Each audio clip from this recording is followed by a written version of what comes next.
right, nyaya yakasungirwa Blessed Mhlanga ndakuzosangana nayo pano manje. Iyi nyaya iyi ndo manzwira andiri kutoiita. Saka ndabva nongoti ndingoya nayo semunhu anongotaura nyaya dzese pasina kana kumbovhunduka kana kuita favor. Yamakateerera kudai so inonzi Cullion TV channel yatinokupa kurai nhau nezvinhu zvakasiyana siyana. Kana uchangosvika panapa iri first time yako, tanga nekufollowa, kuti teera chaiko to subscribe chaiko kana usati.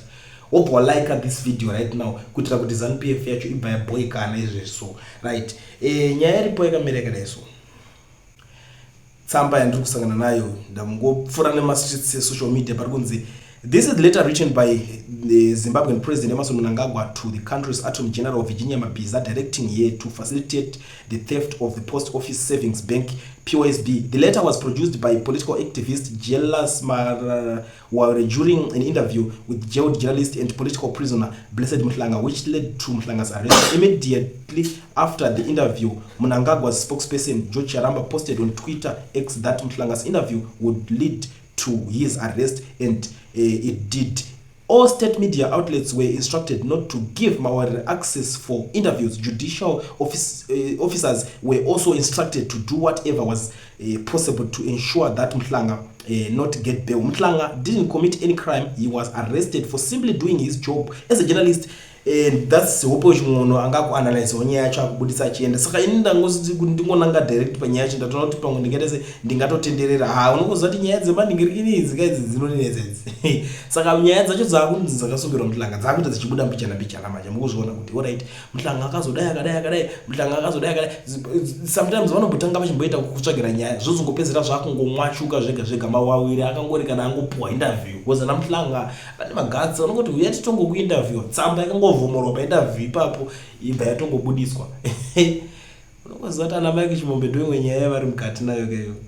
Because type mukuru wacho anenge asingadi zvekupota chofumurwa ndo nyaya ndimwe ndakatozoongorora ndikaona manje kuti iye zvekufumurwa haatodi kana kuzvinzwa, ndo nyaya imwe inenge ichiitika. Saka this young man ari kuratidza kuti ndo imwe nyaya yakamupinza panata yesireva kana kuti panguva yaave iko zvinezvi. Ndo zvinhu zviri kuitika mhuri yeZimbabwe, nyaya yekufumura huori iye. Havadi kufumurwa vanhu vacho, vakakufumura ukavafumura vakakutadza nekukusunga kudhara vaitongopfudza ubva ungozongosara yangonhororo. Ndo nyaya dzacho dzinenge dziripo mhuri yeZimbabwe. Unoziva kuti inini I will never disappoint. Kana chinge ndatoya panapa I am the nyamatician, ndinoweka nyaya kunge mates. Saka kana uchinge wasvika pana very first time yako, gara one follower kutosubscribe chaiko kana usati ubva walike this video shundudzwa kuti nyaya dziri panapa kudziona sei. Namba dzandakusiya pa screen basa radzo ndedzekuti musende audios muchitaurawo zvamuri kufunga zvamuri kufila about anything chinenge chichiitika munyika yekwedu munyika yeZimbabwe.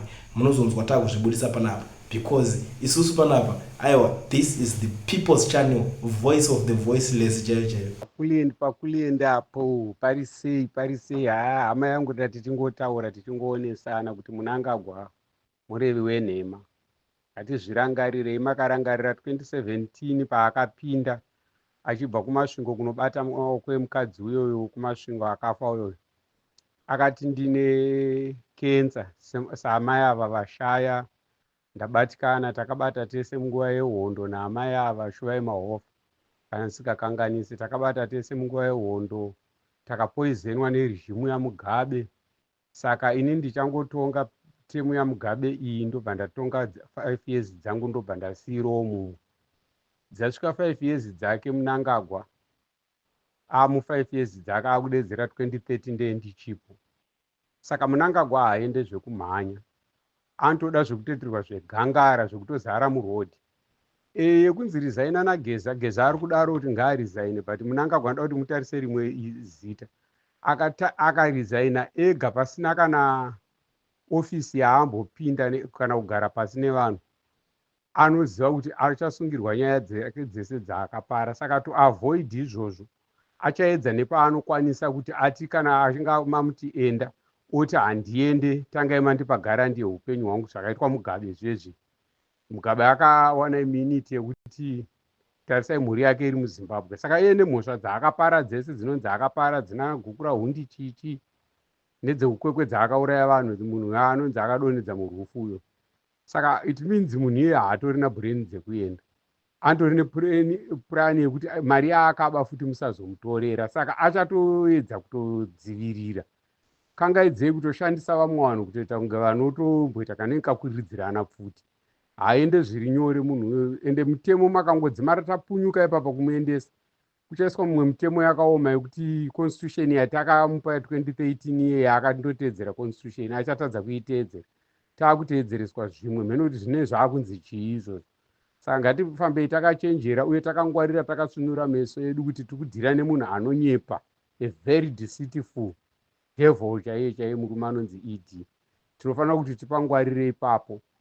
Ngatiregedzei kumhurana kana kushorana zvedu tichiti uyu adai uyu adai. 31 Machi ndinofungidzira kuti pane zvimwe zvinhu zvavanenge vari kuda kuongorora kuti iye pakusvika paperiodi iyoyo achareacta sei. As long as asati asunga geza chete, munofanira kuziva kuti chichachaya kana kuti chakachaya. Ya shuwa ipapo ngatiendei neuwandu hwedu, vanenge vari padhuze ngatirambei tichiita noise musocial media azvinzwe kuti hatisi kumuda.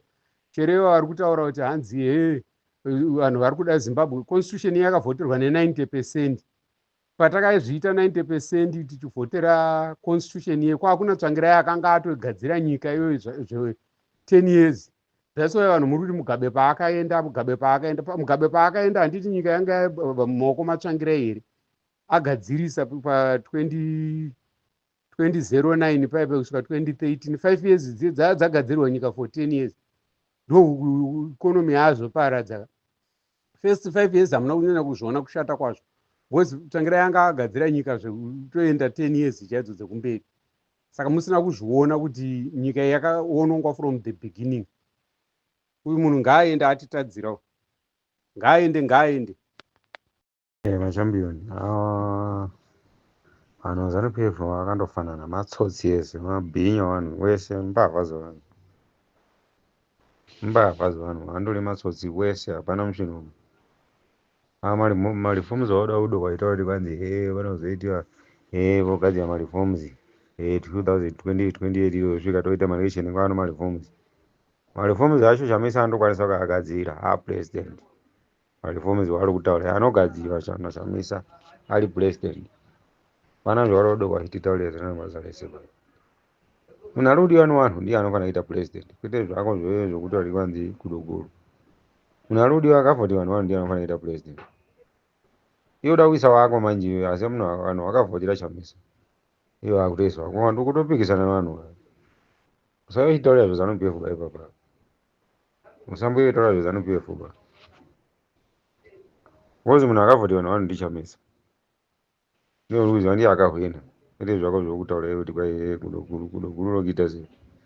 ZANU-PF haichadiwe basa mwari munyika muno, ende nyika isiyo ZANU-PF iyoyo. Kuti marifoms kudoguru ari president anenge achitungamirira vanhu manje vada kutungamirira vacho. Vada kutungamirira iyoyo nyoka yamaguno. Aiwa, zvimwe ita serious nyama.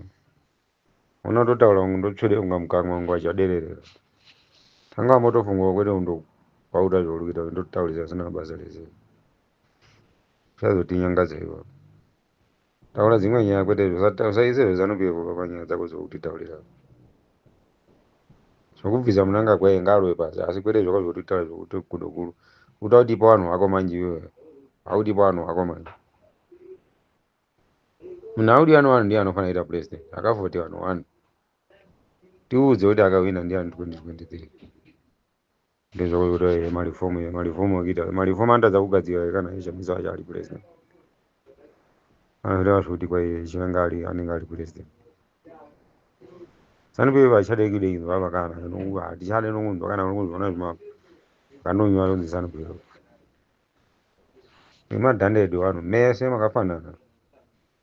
Tokuti haisai kubva iko maona kuti ZANU-PF zvikiti vacho hazviite. Madii kuchisiya chimusangano yacho muite kana mufoma yepati yenyu. Munotora muchitora zveZANU-PF shed since 1980. Muchitoranza kuti ZANU-PF zvikiti hazviite. Chikuti haisai kufoma imwe pati chii. Isiyei ka pati yacho mufoma imwe kana pati. Munotora ZANU-PF.